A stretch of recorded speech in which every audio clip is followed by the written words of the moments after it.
Hepinize merhabalar. Uzun zamandan beri kaburga yapmamıştık. Daha önce kaburganın çok halini yaptık kanalda. Bugün şöyle yabancıların short ribs dediği şöyle kısa kaburga şeklinde yapacağız. Birkaç kardeşim var, bunu defalarca ısrarla istiyorlar benden. Bugüne nasipmiş. Şöyle gördüğünüz gibi çok yağlı, güzel kaburgalarım var. Böyle kaburgaları da bulmuşken tabii ki mangalda yapmam lazımdı. Daha önce füme yapmıştım. Bu sefer füme yapmayacağım. Çünkü ailenin çoğunluğu fümeyi sevmiyor. Bugün mangalda böyle yavaş yavaş pişireceğiz. Rosto tarzında güzel bir kaburga olacak inşallah. Lafı uzatmayalım. Hadi başlayalım.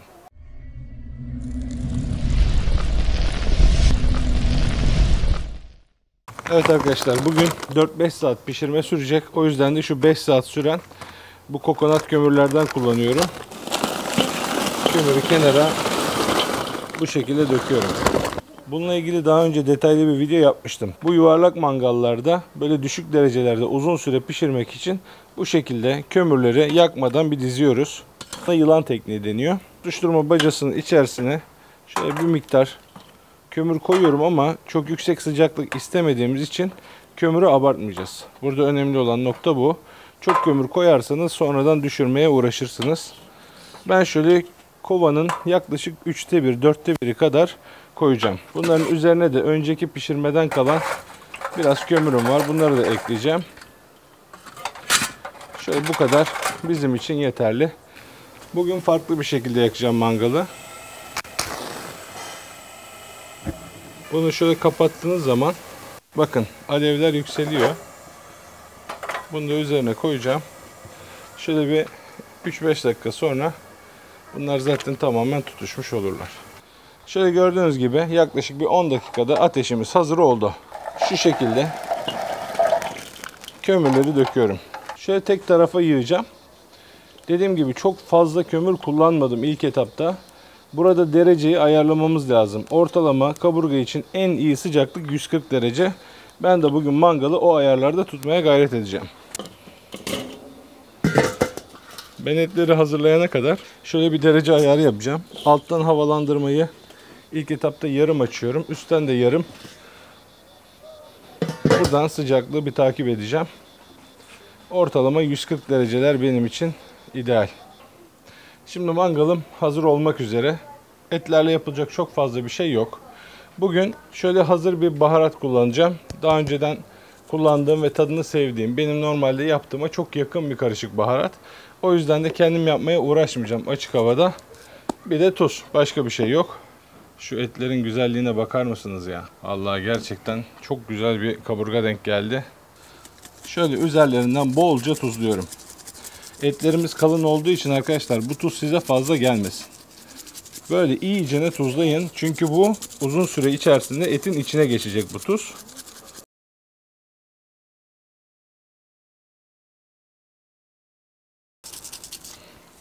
Evet arkadaşlar, şöyle her yerini güzelce tuzladım. Bunun içerisinde arkadaşlar ne var?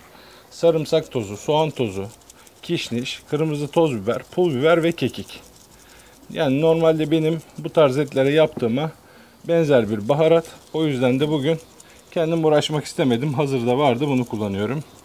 Etlerin şöyle güzelce her yerini saracak gibi baharatlıyorum.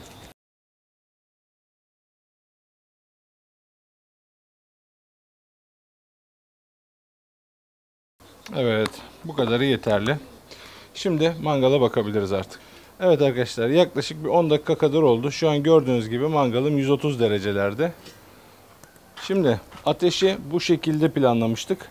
Biz etleri şöyle ateşin olmadığı noktalara koyuyoruz. Bu arada kemikli tarafları şöyle ateşe doğru baksın arkadaşlar. Yani o şekilde ayarlayabilirsiniz. O da bir set oluşturur. Bu şekilde sığdırdık. Şöyle havalandırma tarafı etlerin üzerinde olacak gibi. Çok hafif daha açıyorum. Bir 10 derece daha yükseltmek için. Bu şekilde etleri şimdilik bırakıyorum. Bir saat sonra kontrole geliriz. Evet arkadaşlar, tam 1 saat oldu. Gördüğünüz gibi mangal tam 140 derecede çakılı bekliyor. Daha yolumuz uzun ama biz şimdi burada etleri dizerken kimisi ateşe yakın, kimisi uzak olduğu için bunların yerlerini değiştirmemiz gerekiyor ki ikisi eşit pişebilsin. Şimdi ateşe yakın olanlarla uzak olanların yerlerini değiştiriyoruz.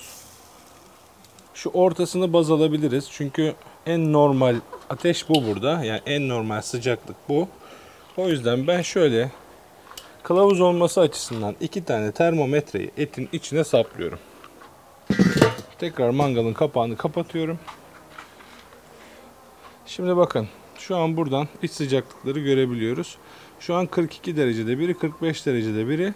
İlk hedefimiz 65 derece.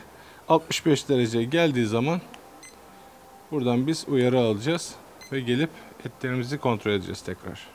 Evet arkadaşlar, şu an itibariyle 1 saat 55 dakika oldu. Şu an etlerimizin iç sıcaklığı ilk durak olan 65 dereceye geldi. Şimdi artık bunları çıkaracağım.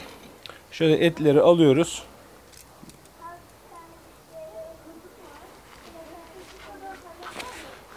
Şöyle bir kat yağlı kağıt, altına da bir kat folyo hazırladım. Bu yağlı kağıt ve folyoyla bunları saracağız. Şöyle ben ikişerli yapacağım.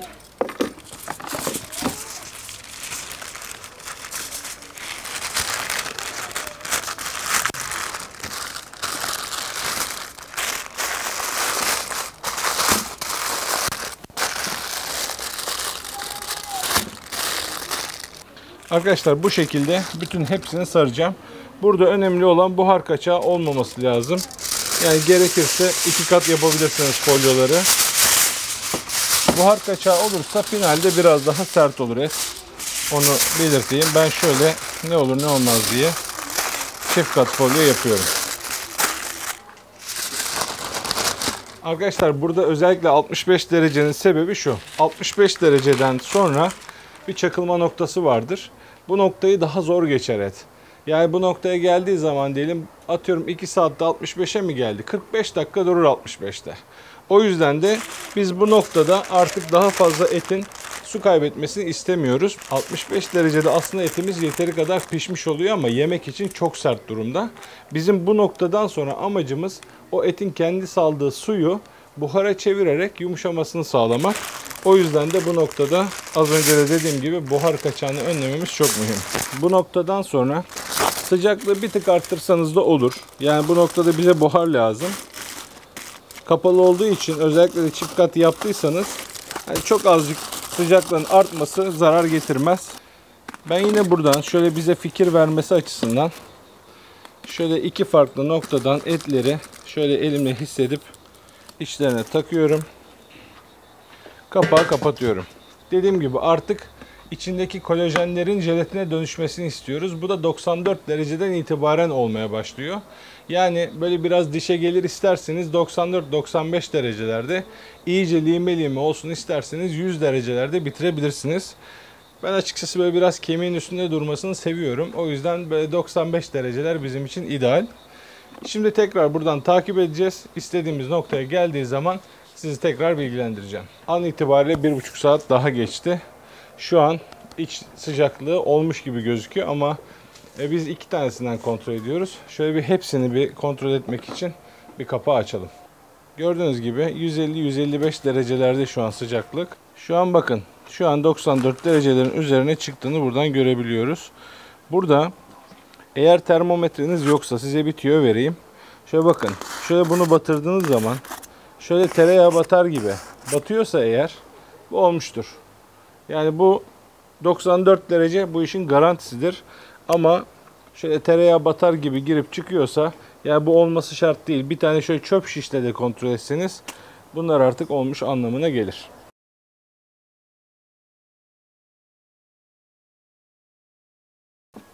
Evet arkadaşlar. Şu an artık etlerimiz bitti. Bunu isterseniz bunların içerisinde bir 20-25 dakika kadar dinlendirdikten sonra tüketebilirsiniz. Ben şimdi bugün şöyle yapacağım. 2 çeşit yapacağım. Şöyle bir barbekü sosum var. Ben açıkçası çok severim. Bugün de füme yapmadık. Aile fertlerinin tamamı sevmediği için bu füme eksikliğini barbekü sosla tamamlamayı düşünüyorum bugün. Ama yine herkesin yemeyeceği için birkaç tanesini yapacağım. Hem tadımda da İki türlüsünü de bir değerlendirmiş oluruz. Şimdi ben bir kısmını kenarda bu şekliyle koruyacağım. Bir 2 tanesini falan barbekü sosuyla soslayacağım. Tekrar mangala koyacağım.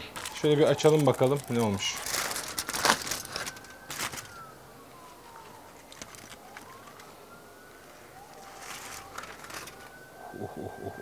Sulara bak, sulara.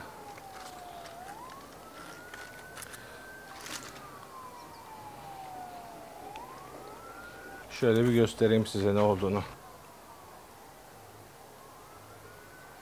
Gördüğünüz gibi sulu sulu, her zamanki gibi. Yani şöyle gerçekten bakın, sulu sulu güzel bir kaburga oldu. Üzerinden şöyle birazcık barbekü sos sıkalım. Şöyle de bir bıçakla yaydıralım. Bunu sürmek için bir şey getirmemişim ama olsun.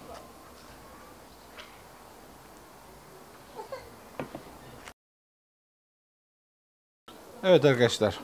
Şöyle barbekü soslarını sürdük. Bu şekilde şöyle mangala koyuyorum. Bunların bir 20 dakika kadar dışlarının kuruması yeterli bizim için. Böylece kapağı kapatıyoruz.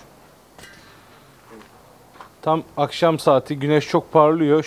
Şöyle artık alıyoruz.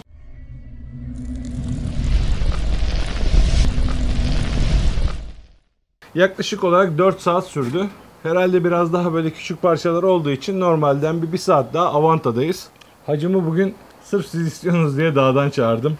Hacım hoş geldin. Hoş bulduk. Hoş bulduk Mustafa. Şimdi normalde biz kışlık evde hep beraber oluyoruz ama yazlık evde, yazın biz denizde oluyoruz, babam dağda oluyor. Ayrılıyoruz ama her videoda hacı babasız olmaz, hacı babasız olmaz. Beni de komplekse soktunuz ya. Babam olmadan video yapamıyorum artık. Neyse inşallah bir videoda yukarıda yapalım Mustafa. Aynen, bir videoda babama gidelim, bir de dağda bir video çekeriz. İnşallah. İki çeşit kaburgamızı yaptık. Biri barbekü soslu, biri normal. Şimdi babamla beraber her iki şeklinde tadalım. Sizler için bir yorumlayalım. Bu artık kemik koptu, kopacak. Koptu. Bununkisi biraz daha sağlam duruyor. Ama şöyle bakın. Tamamını ben çıkarmak istemiyorum. Mustafa geçen gün şeyi izledin mi, Nusret'i? He. Sen bana kızıyorsun böyle deyince. Ben dedim oğlum bu böyle yenir dedim. Böyle almış abi, o bizim yaptığımız eti aynısını yapmış, senin yaptığını.